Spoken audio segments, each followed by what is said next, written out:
Record పెట్టండి. పెట్టు. ఆ.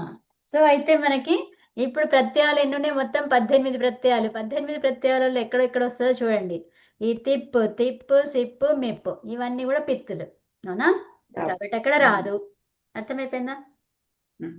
ఓకే. ఆ. తిప్పు, సిప్పు, సిప్పు మెప్. ఇది ఏ లకారంలో ఇవన్నీ కూడా పిత్తులు? లట్లకారంలో. అవునా? అన్ని లకారాలలో అవి పిత్తులేనా? కాదు. కాదు. అవునా? ఇక్కడ ఏమన్నాము? సేర్హ్య పిచ్చ హీ వచ్చింది. హీ ఆదేశం అయ్యి ఇది ఏంటంట? అపిత్. దీనికి ఏమన్నారు? అపిత్ అపిత్. అన్నారు. ఇది సిప్ అనేది అపిత్ లాగా పనిచేస్తుంది లోట్లకారం. అలా కొన్ని ఉంటాయి కాబట్టి లట్లకారంలో మాత్రము ఈ మూడింటిని వదిలేస్తాం. అవునా? మిగతా దాంట్లో వస్తుంది చూడండి. తిప్ అన్నప్పుడు తస్ ఝీ. అవునా? తస్ ఝీ. ఇక్కడ థస్ థ. అవునా? ఇక్కడ మెప్. ఇక్కడ మెప్ కాదు, విప్ర మస్. వస్సు మస్సు. మస్ మస్. ఇక్కడ చూడండి ఇవన్నీ కూడా ఏమున్నాయి? ఎలా ఉన్నాయి? ఇవన్నీ హలాదివి. ఇవన్నీ హలాది. హలాదులే. ఇంకా హలాదులు అపిత్తులు. ఆ పిత్తులు. కాబట్టి ఏమైంది అది? ఞత్వత్తు భవతి. గిత్తువత్. ఉత్తమం. గిత్తువత్ కాబట్టి ఏమైపోయింది? ఈ హల్యగోహ పనిచేస్తుంది. పనిచేస్తుంది. అవునా? మరి ఘూ, అఘూ. అఘూ అన్నాం అంటే ఏంటి? ఘూ సంజకం కానటువంటి వాటికి. అవునా? అవును. క్లియరా? క్లియర్. ఓకే. సో ఇప్పుడు ఇది చూద్దాం. ఆత్మనేపదిలో చూడండి. ఆత్మనేపదిలో ఏమొస్తాయి? అసలు అన్ని అవి అపిత్తులే. అవునా? అన్ని అపిత్తులే. అక్కడ ఉన్నవన్నీ అపిత్తులే. ఎందుకు?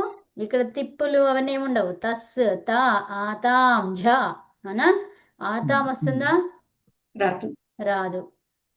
తర్వాత థాస్. వస్తుంది మళ్ళీ ఆథం థాస్, రాదు. ఆథాం ఇది రాదు. అవునా? ధ్వం వస్తుంది. ధ్వం. తర్వాత ఇటు రాదు. ఇట్ రాదు. తర్వాత వహి వహి. మహింగ్ రెండు వస్తాయి. రెండు వస్తాయి. అంటే ఏమేమి రావు ఇక్కడ?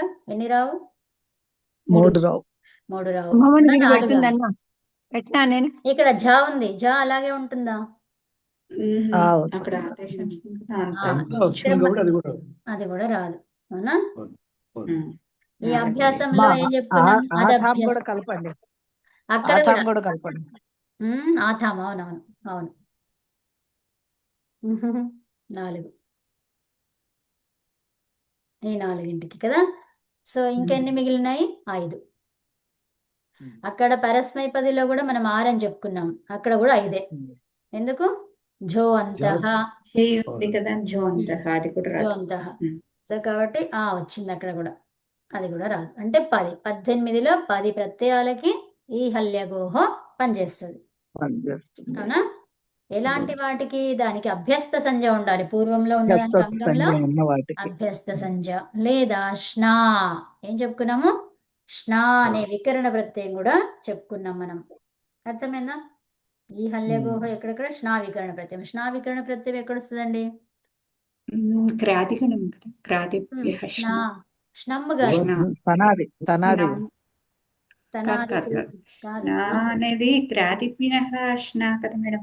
క్రీణాతి నా వస్తుంది కదా అక్కడ. క్రీణాతి. క్రీణాతి ఏమైంది అది? అప్పుడు నాయే కదా అక్కడ మనకి శాకారం క్రియా. ఎలాగో సో క్రీ. లశకృతి. క్రీ అన్నాం మనం. క్రీ అనేది ఏంటిది? కొనడం కదా. సో అదేంటి కొనడాన్ని ఏమన్నాము? ద్రవ్య వినిమయే. ద్రవ్య వినిమయే. ఉత్తమం. సో ఇప్పుడు స్నా. తర్వాత స్నమ్ ఎప్పుడు వస్తుంది? రుదాదిభ్యః స్నమ్. ఉత్తమం. ఇక్కడ ఉత్తమం. రుణద్ధి ఉత్తమం. మనకి. రుణద్ధి అన్నాం అక్కడ. మకారం ఇత్తది కదా. స్నమ్ అనేది మకారం ఇత్తది కాబట్టి ఏం చేసాము? చివరి అక్షరాన్ని, పరః. చివరి అచ్చుకి మనం మిదచోంత్యాత్ పరః. అవి ఉత్తమం. ఓకేనా? సో అదండి. అంటే మనం బాగా నేర్చుకున్న తర్వాత ఇవన్నిటినీ కంపేర్ చేసుకుంటూ చదువుకుంటే దానిలో ఆనందమే వేరుంటది కదా. అదే మన జ్ఞాపక శక్తికి ఫుల్ టెస్ట్ అన్నమాట ఇది. అది తీవ్రం అవ్వడానికి అందుకే ఇవి చదువుకుంటే తీవ్రమవుతుంది అంటారు. ఎందుకు అంటే ఇందుకే అన్నమాట. సో అన్నిటినీ కలుపుకొని మళ్ళీ అది ఎక్కడెక్కడ ఏమేమవుతుంది అంతా ఇట్లా పజిల్ లాగా అనమాట. ఇప్పుడు మన రూబిక్స్ పజిల్ ఎలా చేస్తుంటే మనం మైండ్ షార్ప్ ఎట్లా అవుతుందో ఇవన్నీ అంతే అనమాట. సో అలా. ఓకే, సో ఇప్పుడు మీకు ఈ హల్యగోహో అర్థమైపోయింది కదా. తర్వాత మనకి భ్రియాది గణం అని చెప్పుకున్నాం. ఈ గణముది ఎప్పుడు చేస్తాము? అన్ని అయిపోయాక, అభ్యాస కార్యాలు కంప్లీట్ అయిపోయాక అప్పుడు దీనికి వస్తాం మళ్ళీ. ఆ సాధారణ నియమాలలో ఉన్నటువంటి అభ్యాస కార్యాలు అయిపోయాక విశేషంగా చెప్పిన వాటికి చివరిగా చూస్తామన్నమాట. అర్థమేనా? సో విశేషం ఏంటిది? భ్రియామిత్ అవునా. సో భ్రియాది గణములో ఉన్నటువంటి ధాతువులకి కదా. అర్థమైందా అండి? దాన్ని అలా కూడా చేసుకోవచ్చు, ఇది డైరెక్ట్గా కూడా చేసుకోవచ్చు. లేదా ఇక్కడ సన్ పరంగా ఉంటే, లిట్ పరంగా ఉంటే, ద్విత్వం ఎప్పుడెప్పుడు వస్తుంది చెప్తారా ఎవరైనా? సన్ యంగ్ అక్కడ యంగ్ కి సన్నికి జుహోత్యాదికి సయచ జూలి లిట్ లిట్ సయచ జూలి అవునా. ఏంటి మేడం అక్కడ? జుహోత్యాది గణము లిట్ లకారం. సా సా అంటే సన్ యంగ్ చంగ్. చంగా? చంగ్ అంటే? చంగ్ అంటే ఇది లింగ్ లుంగులకారం. లుంగులకారానికి ఏమేమి వస్తాయి?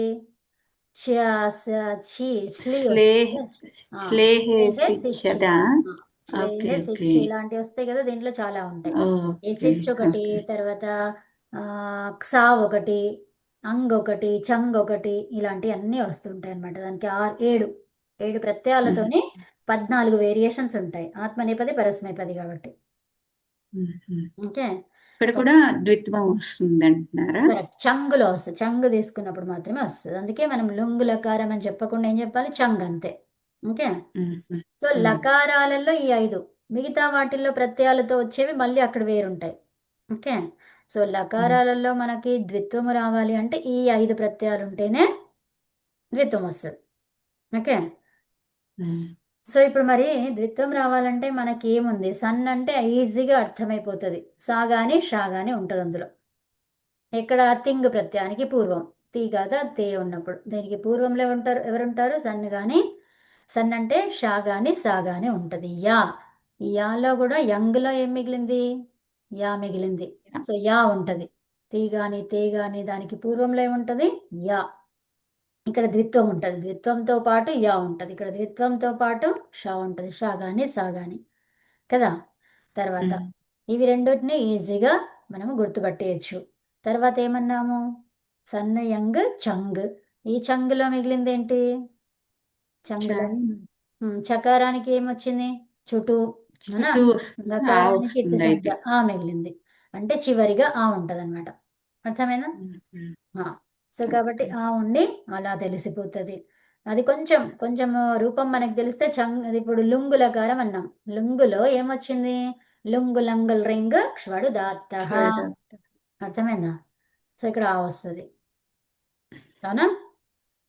లుంగ్ అంటే భూతకాలంలో. భూతకాలం ఎప్పుడు కూడా ఆతో ఉంటది. మన రూపం అర్థమైపోయింది. ఇంకా అది ద్విత్వం అయింది. ఇక్కడ ఆ వచ్చింది, ఇక్కడ ఆ వచ్చింది, ఏమైపోయింది? లుంగ్. ఈజీనేనా ఇది? అంటే ఒకసారి రూపాలు చేస్తే ప్రాక్టీస్ అయిపోతుంది. ఇప్పుడు మనకి చంగులోనే వస్తుంది అది కదా. చంగులో మిగిలింది ఏంటి? ఆ అవునా. ఇప్పుడు ఆ ఉండాలి, పూర్వంలో ఆ ఉండాలి. ఇక్కడ మీరు మధ్యలో ద్విత్వం అవ్వాలి, ధాతువు. అయిపోయింది. చాలా ఈజీ కదా. ఇంకా రూపం తెలవాల్సిన అవసరం కూడా లేదు అక్కడ. అదే. తర్వాత ఈ చంగ్ ఎప్పుడు వస్తుంది? చంగుకి సూత్రం ఒకటి ఉన్నది. ఓకే, అది రాసుకోండి మీరు. చంగుకి సూత్రము ఒకటి ఉంది, ఇది రాసేసుకోండి.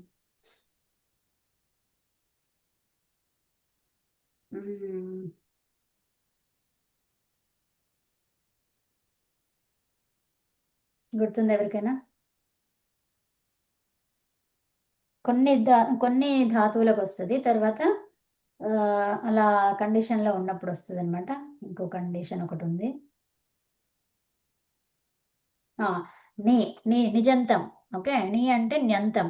నిచ్ కానీ అంటే ఏంటి? చురాదిగణం అన్నిటికీ. తర్వాత నింగ్, కమేర్ నింగ్ అవునా. కమేర్ నింగ్లో వస్తుంది. తర్వాత నిచ్, ఇవన్నిటికి, ఇవన్నీ ధాతువులకి అంటే నిజంత ధాతువులకి మాత్రమే మనకి ఇది కనిపిస్తుంది. తర్వాత ఇంకోటి శ్రీ. ఓకే, తర్వాత ధ్రువ్. శ్రీ ద్రు సృ ద్రు సృ ఈ ధాతువులకి అంతే. ఓకే, సో కర్తరి ప్రయోగంలో చేస్తున్నప్పుడు నిచ్ అందంగా ఉన్నటువంటి ధాతువులు లేదా ఈ 3 స్పెషల్ ధాతువులు. ఓకే, సో వీటికి నిచ్ అవసరం లేదు, ఈ ధాతువు ఉంటే చాలు. అర్థమైందా? వీటికి చంగ్ వస్తుంది. ఓకే, అర్థమైందా? అవును.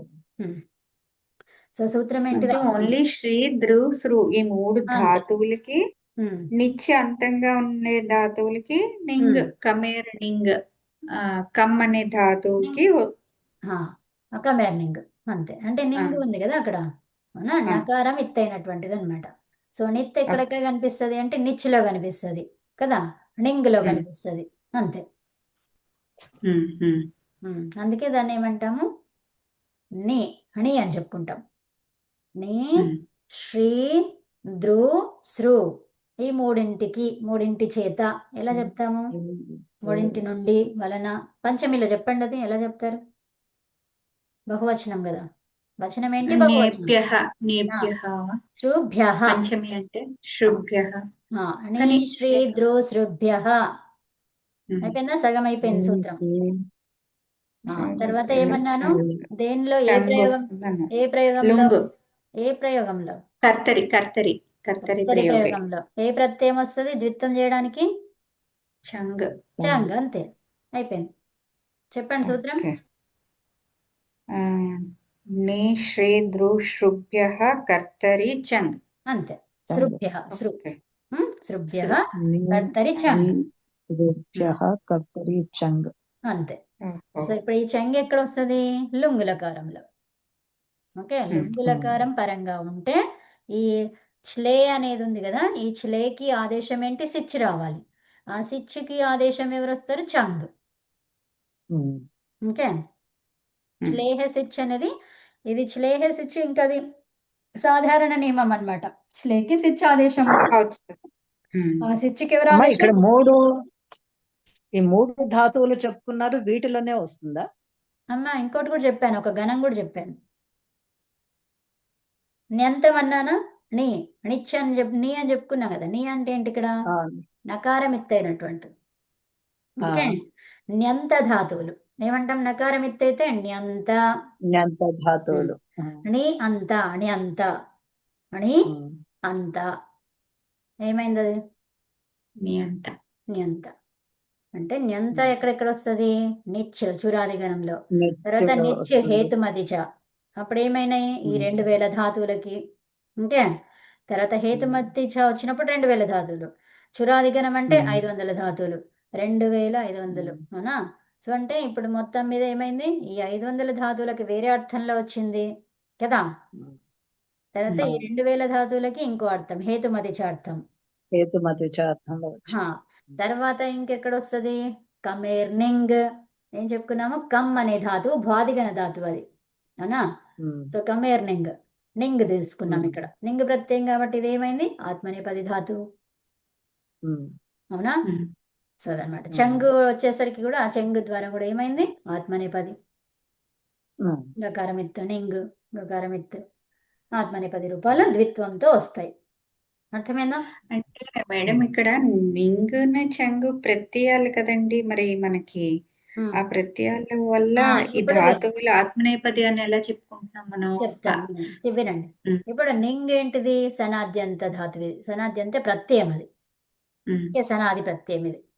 సనాది ప్రత్యయము చివరిగా ఉంటే దేనికి ఉన్నా కూడా, ఏ శబ్దానికి చివరి ఉన్నా కూడా అదేమవుతుంది? ధాతువు అయిపోతుంది, అవునా? ధాతువు అయిపోయింది. ధాతువు అయిపోయింది కాబట్టి ధాతువు ఎలాంటిది? గకారం ఎత్తైనటువంటిది. ఏమొచ్చింది? అనుదాత్తంగిత ఆత్మనేపదం. అనుదాత్తము లేదా గకారం ఎత్తైనటువంటి వాటికి ఆత్మనేపదం అని పేరు కదా. అంటే కేవలం ధాతువులోనే కాకుండా ఇలా సనాది ప్రత్యయంలో కూడా గకారం నిత్తిగా ఉన్న వాటికి ధాతువు ఆత్మనేపది ప్రత్యయం కిందే వస్తాయి. అంతే అంతే. సో అది ఏమీ లేదు అంటే పరస్మైపదిగా తీసుకోవాలి. ఓకే, దానికి ఏం లేదు. సో అప్పుడు ఎలా తీసుకుంటాము? జస్ట్ పరస్మైపది. శేషాత్ కర్తరి. శేషాత్ కర్తరి కర్తరి పరస్మైపదం. పరస్మైపదం. అంతే. ఓకే. ఉత్తమ. అర్థమైందా? తర్వాత ఏంటి? కకారంతో అభ్యాసంలో ఉంటే దాన్ని చవర్గం చేసుకుంటాం. హకారంతో మొదలైతే మళ్ళీ అది చవర్గం చేసేసుకుంటాం అభ్యాసంలో కదా.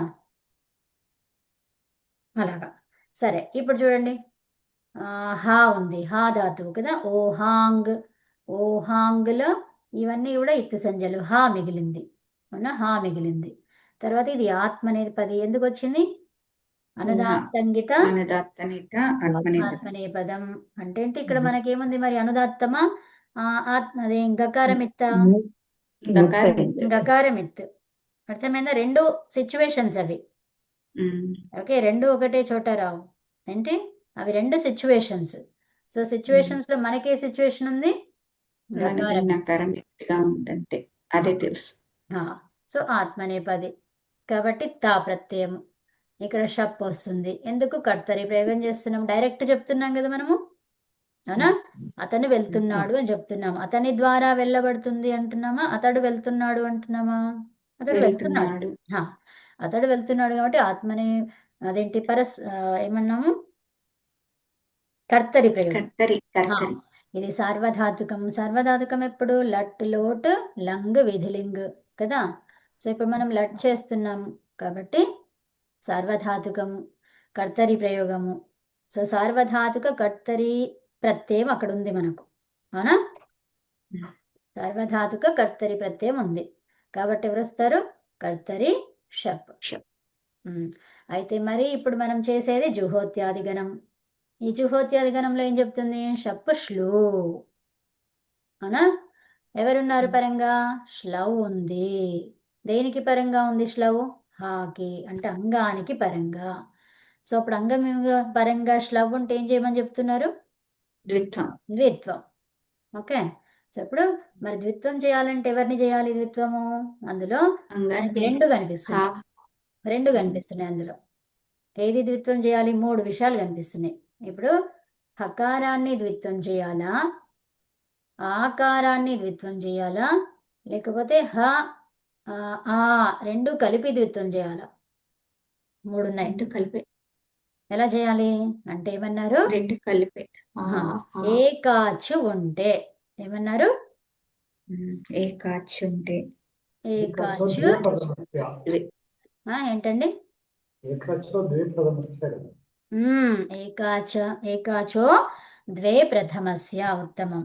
సో ఏకాచు ఉండాలి.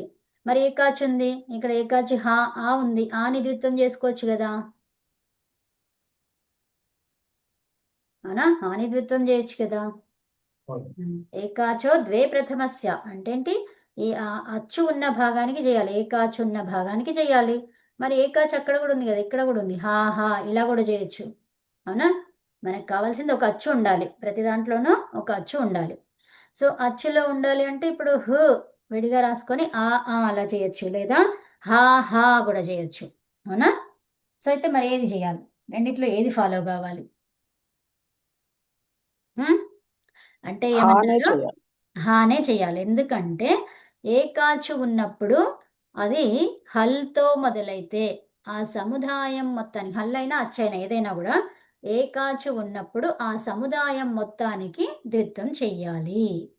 ఓకే, ఆ సముదాయము మొత్తానికి ద్విత్వం చేయాలి. సముదాయం అంటే ఏమైపోయింది? అవునా? అవయవం అంటే దాంట్లో ఒక పార్ట్ అది, అవునా? సో ఇప్పుడు హాలో ఏమేమి ఉన్నాయి అవయవాలు అంటే ఏంటి? ఇక్కడ మేడం ఇప్పుడు మీరు దీనికి చెప్పిన దానికి ఇది సూత్రం సముదాయాన్ని మొత్తానికి చేయాలన్న సూత్రం అదే ఏకాచో ద్వే ప్రథమస్య. ఓకే, అందులోనే మనకి చెప్తారు, దాని డెఫినేషన్ చెప్తున్న చోట దాని పరిభాష ఉంటుందన్నమాట. అంటే దాని యొక్క ఎట్లా అర్థం చేసుకోవాలి అనేది. సముదాయం మొత్తానికి మనం చేయాలి అని ఆ సూత్రం చెప్తాను. కరెక్ట్, అంతే. సో అప్పుడు తర్వాత ఇది షప్పు లేదు, శ్లు అయిపోయింది. అయితే ఇప్పుడు మనం ఏం చెప్పుకున్నాము? షప్పు లోపించింది. షప్పు లోపిస్తే మనం ఏమన్నాము? ప్రత్యయ లోపే ప్రత్యయ లక్షణం. ప్రత్యయ లక్షణం. ప్రత్యయలోపే ప్రత్యయ లక్షణం ద్వారా ఇప్పుడు ఏం కావాలి దీనికి హా అని ఉంది అవునా, ఆకారాంతం. సో ఆకారాంతం ద్వారా ఏమీ రాలేదు. ఒకవేళ ఇకారాంతం ఇక్కు వర్ణం ఉందనుకోండి, సో అప్పుడు ఏం కావాలి? ప్రత్యయలోపే ప్రత్యయ లక్షణం కాబట్టి దీని లక్షణం ఏంటి మరి? షప్పు యొక్క లక్షణము పిత్ గుణం చేస్తుంది అది. అంటే ఇక్కడ గుణం చేయించాలి. ఆ ప్రత్యయ లోపం అయినప్పుడు ప్రత్యయ యొక్క లక్షణం మాత్రము లోపం కాదు అని చెప్పుకున్నాం. కానీ ఎప్పుడైతే లు ప్రత్యయము లు ద్వారా లోపిస్తావో, ప్రత్యయాన్ని లోపిస్తావో అంటే ఏంటి?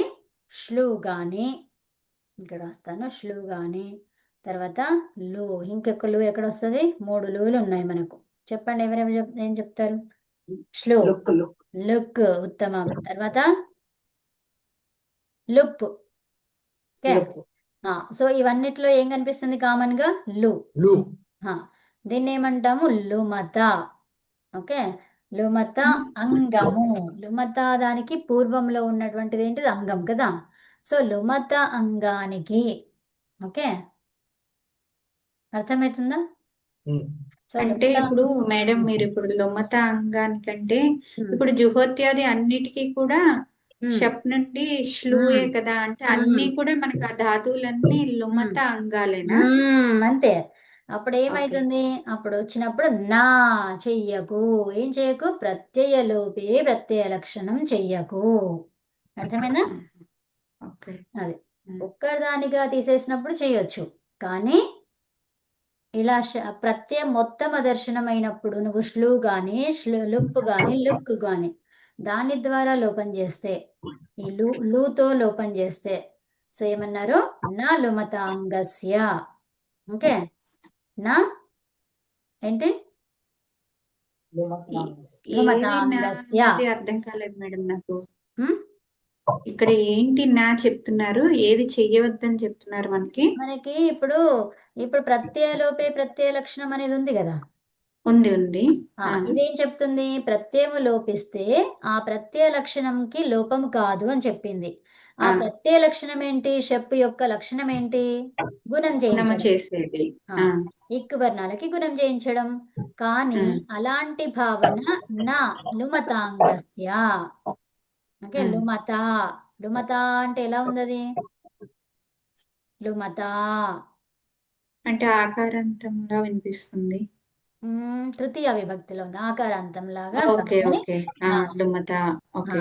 సో అది ఎలా కనిపిస్తుంది మనకి? లుమత అని తృతీయ విభక్తిలో అలా వచ్చిందంటే దాని ప్రాతిపదికం ఏంటి? రమా అయి ఉండాలి. రమయ లాగా, అలా కదా? రమయ అన్నాము అవునా. ఆ తర్వాత ఇంకా హలంత శబ్దాలకి కూడా వస్తుంది, అంటే మరుత, మరుత్ అంతే. సో మరుత్ లాగా అంటే లుమత్ అంటే. సో లు అనేది ఏమైంది అక్కడ? మత్ అన్నాం. మత్ అంటే ఏంటి? ఇక్కడ వద్దు అన్న, లుప్తమైంది, తీసుకోవద్దు కదా. సో లు అనేది లుప్తమైంది, లోపించింది. లు ప్రత్యయము ద్వారా ఏమైంది? లోపించింది. ప్రత్యయానికి అదర్శనం జరిగింది. మొత్తం ప్రత్యయానికి కంప్లీట్ గా పోయింది కదా, అందులో ఒక్కొక్క అక్షరం కాకుండా మొత్తం సముదాయం పోయింది అది కదా. సో దాన్ని ఏమన్నాము? ఈ విధంగా ఈ వీటి పేర్లతో చెప్పుకున్నాం అనమాట. ఇవి ఎందుకు చెప్పుకోవాల్సి వచ్చింది అంటే ఆ ప్రత్యయ లక్షణం రాకుండా చేస్తుంది అనమాట ఇది. అంటే దేనికి లోపం ఇప్పుడు ఇది? దేన్ని నిషేధిస్తుంది? నా కాదు. ఏది కాదంటుంది? ప్రత్యయలోపే ప్రత్యయ లక్షణం కాదు. ఓకే, అంటే దీన్ని నిషేధిస్తుంది. ప్రత్యయలోపే ప్రత్యయ లక్షణం అనే సూత్రాన్ని నిషేధిస్తుంది అది, నా లుమతాంగస్య. ఓకేనా? సో ఇప్పుడు హా హా తర్వాత ఇదేమన్నాము? ఓహాంగ్ కాబట్టి త కదా. సో ఇప్పుడు హా హా ఇలా వచ్చింది. సో ఇప్పుడు దేంతో మొదలైంది ధాతువు? హకారంతో. దీన్ని ఏమంటాము? ఈ రెండింటిని కలిపి ఏమంటాం? అభ్యస్తం. ఉభయ అభ్యస్తం. అభ్యస్తం పక్కనేముంది? గిత్.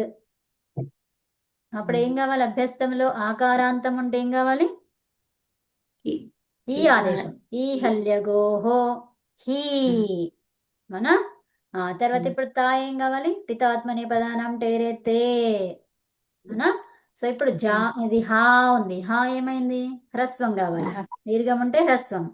తర్వాత ఇప్పుడు కుహోశ్చుహు. కుహోశ్చుహు ఏముంటుంది? చవర్గంగా మార్చుకోమంటుంది అది. అవునా? మరి చవర్గంలో ఏం చేస్తాము? హకారానికి చవర్గం ఏంటి? మహాప్రాణ ఝ. ఫోర్త్ జకారం. లెటర్. Fourth letter. మహాప్రాణం వచ్చింది కాబట్టి ఏం చేయాలి? అల్పప్రాణం. మళ్ళీ హ్రస్వః జా చేస్తాం. అభ్యాసే చర్చ. హ్రస్వ కాదు. అభ్యాసే చర్చ. సో జహీతే ఏమొచ్చింది రూపము? జహీతే. జహీతే. తర్వాత ఇప్పుడు ఓహాక్లో చూడండి. ఓహాక్లో ఏమైతుంది? తిప్పు వస్తుంది. తిప్పు వస్తుంది కాబట్టి ఇక్కడ ఏమైతుంది? ఈ హల్యగోహ వస్తుందా? తిప్పు రాదు. రాదు. తిప్పు సో అప్పుడు కాబట్టి ఏమైతుంది? రాదు. ఈ రాదు. అది చూడండి ఇప్పుడు ఇక్కడ హా. ఇది హా అనేది పరస్మైపది కాబట్టి తిప్పు వస్తుంది. అవునా? తిప్పు ఏంటిది? అది పిత్ సార్వధాతుకం. ఆ పిత్ కాదండి, మన పిత్ అది. సో పిత్ కాబట్టి ఈ హల్యగోహ రాదు. అక్కడ వస్తుందా? రాదు. రాదు. ఇప్పుడు ఈ హాకి ఏమైపోయింది? హ్రస్వము హా. తర్వాత హాకి ఝ. అవునా? తర్వాత జ. అర్థమైందా? ఓ జహాతి అనే రూపం వస్తుంది అయితే. సో ఇప్పుడు మనం ఏం చెప్పుకున్నాం ఇక్కడ? ఓహాంగ్ త్యాగేలో ఏం చెప్పుకున్నాం? హి. అది ఇదంతా కూడా భ్రియామిత్. అది చేయలేదు మనం. అదేమైనది? జి.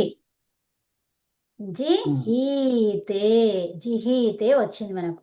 అర్థమైందా? ఓహాంగ్ గతంకి జిహీతే. ఏమన్నాము ఇక్కడ? భ్రియామిత్. అవునా? భ్రియామిత్ మర్చిపోయినాం మనం ఇక్కడ. భ్రియామిత్. అక్కడ గణం చూసుకోవాలి. భ్రియామిత్ కదా. ఇది ఓహాక్ త్యాగే. భియామిత్ అభ్యాసంలోకి సంబంధం కదా. అంతే. మరి ఇక్కడ హీ దీర్ఘం ఎట్లా వచ్చింది? అమ్మా అదేంటి? దేని ద్వారా? అయ్యో ఈ హల్యగోహో. ఈ హల్యఘోహో. అవును, ఇది తిప్పు కదా, నిత్తు కాదు. కాదండి, పైది చెప్తున్నారు. జిహితి అంటే గద్దవు చెప్తున్నారు మేడం. మళ్ళీ ఒకసారి అక్కడ మర్చిపోయామని అందులోకి వెళ్ళాం. సో ఇది ఓకే. సో ఇప్పుడు ఏంటి? జా వచ్చింది. హా హా తిప్. ఇక్కడ తే ఉంది కదమ్మా. తే ఉంటే మీకు అర్థమైపోవాలి ఇక్కడ. అది గిత్ అదే అన్నా కదా, అర్థమైంది. అదే అదే. తే చూసాక ఆత్మనేపదనంగానే అర్థమైంది. అదే అదే. సో ఇప్పుడు ఇది పిత్. సో పిత్ కాబట్టి ఏమైపోయింది? అది అలాగే ఉండిపోయింది. ఈ హల్యగోహ పనిచేయదు ఇక్కడ. అవునా? సో కాబట్టి ఏమైంది? అలాగే ఉంది. హా అవునా?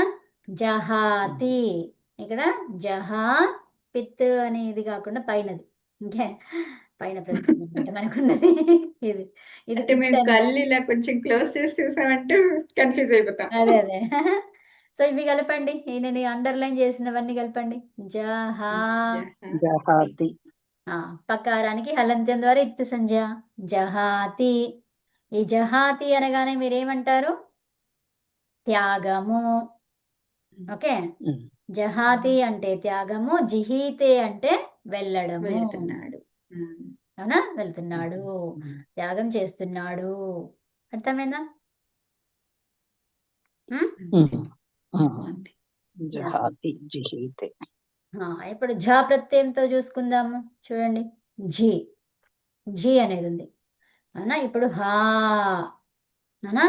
ఈ హా అనే ధాతువు ఈ ఓహాంగ్ గతో చేస్తున్నాం మనము.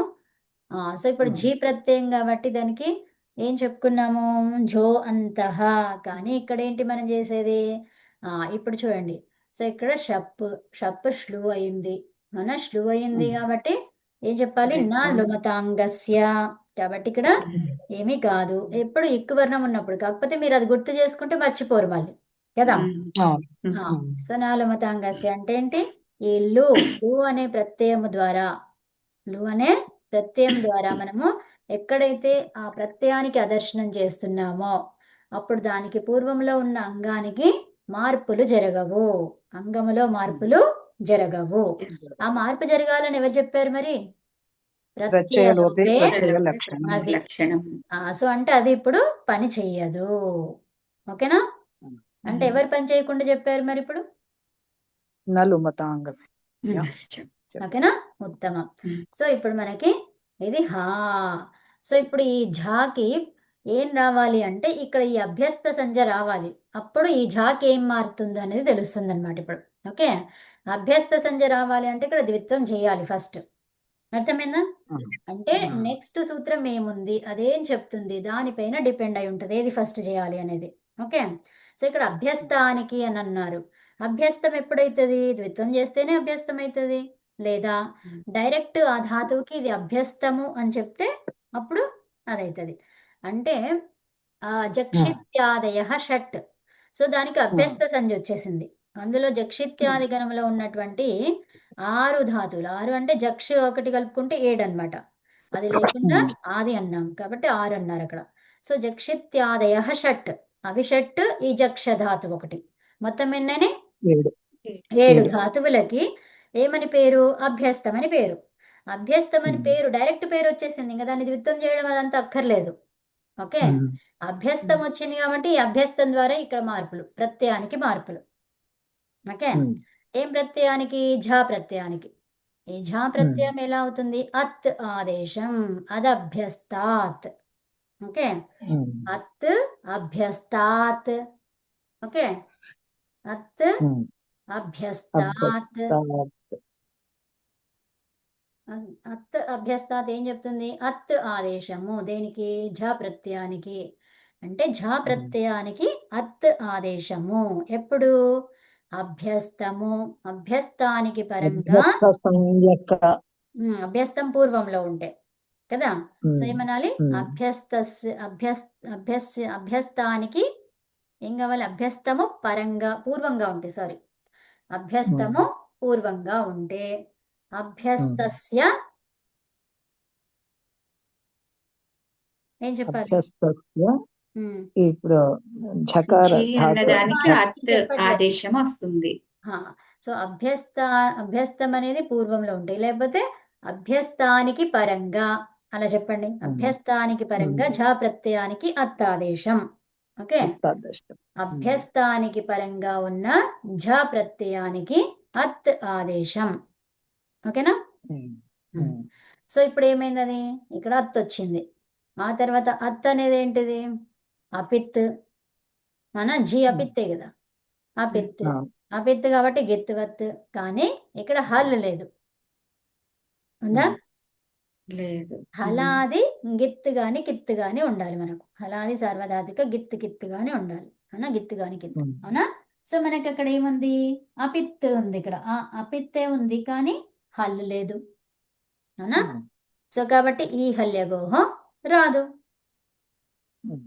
ఓకే, సో మరి రూపం ఏంటి చెప్పండి? హా మొదటిలో అభ్యాసంలో ఏమైంది అది?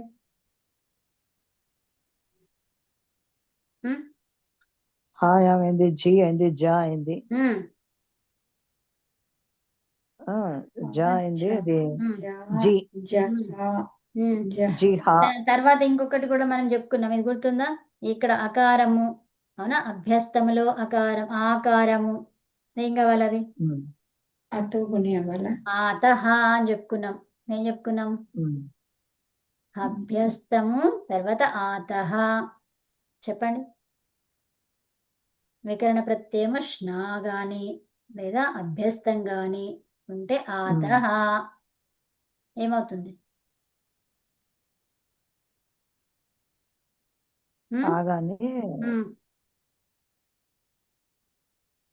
ఇప్పుడు చెప్పండి. స్నా కలపండి. స్నా తర్వాత అభ్యస్తం అన్నాము.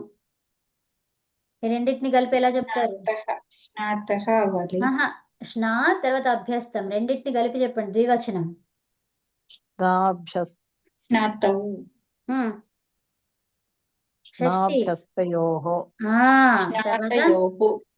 స్నాభ్యస్తయోహో ఏంటి? ఆతహ కలపండి.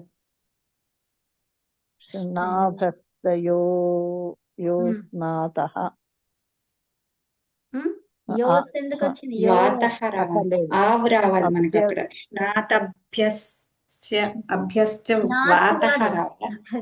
స్నాత్ కాదు, స్నా.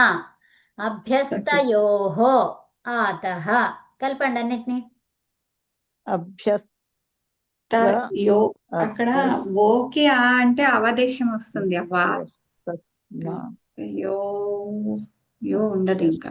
ఏవాతః యో ఎందుకు ఉండదు? అభ్యస్తాతః అమ్మా రాతః అభ్యస్తాతః రాతః. Okay okay. అంటే స్నాభ్యస్తయో విసర్గ ఉంది కదా. రాతః. ఓకే. మరి అదే తీసేస్తున్నారు మీరు. అభ్యస్తయోరాతః స్నా అభ్యస్త అభ్యస్తయోః. అవునా? రాతః కలపండి. అభ్యస్తయోరాతః. అభ్యస్తయోరాతః ఇక్కడ ఈ ఆన్ ఏం చేస్తారు? అవగ్రహం. అప్పుడు స్నాభ్య ఏం చెప్పాలి? స్నాభ్యస్తయోః.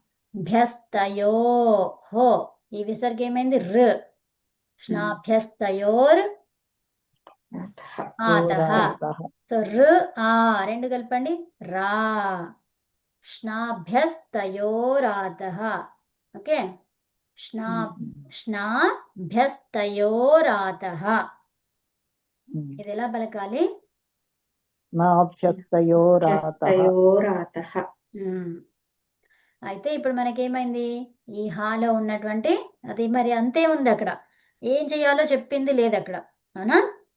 ఏముంది? స్నా గాని, అవునా, అభ్యస్తం గాని, అవునా, ఉంటే వాటిల్లో షష్ఠి ద్వివచనం. అవునా? సో ఇప్పుడు స్నా అనేది ఇదొక సిచ్యువేషన్, ఇదొక సిచ్యువేషన్. అవునా? ఇది షష్ఠిలో. ఆ అభ్యస్తములో ఉన్నటువంటిది ఏం కావాలి? ఆతః అంటే ఆత్.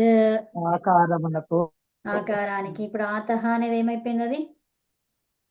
అది కూడా షష్ఠి. అర్థమైందా? ఇదంతా కూడా షష్ఠిలోనే ఉంది. ఓకే. సో ఆకారం, ఆకారానికి అంటే ఏంటి? స్నా వికరణ ప్రత్యయం గాని అభ్యస్తములో ఉన్నటువంటి ఆకారానికి. ఇప్పుడు దీంట్లో రెండిట్లో ఏది పెద్దది? విశేషణం ఏది అది? అందులో అభ్యస్తమా ఆత? ఏది చిన్న ఉంటుందో అది విశేషణం. తక్కువ మోతాదులో ఉండేది అనేది అవునండి. తక్కువ. అవునా? ఆత్. అవునా? సో కాబట్టి దాన్ని ఏం చెప్తాము? అట్లా కదా నాకు అనిపిస్తుంది. స్నా అభ్యస్తయో అవి విశేషణంగా అందులో ఉన్నటువంటి ఆతః. ఇవన్నీ అమ్మా విశేషణం ఏంటిది? అది ఆతః అనేది ఏంటిది? విశేషణమా లేకపోతే అది అదే విశేష్యమా? ఆతః విశేష్యము. విశేష్యమా? అభ్యాసం అనేది విశేషణమా?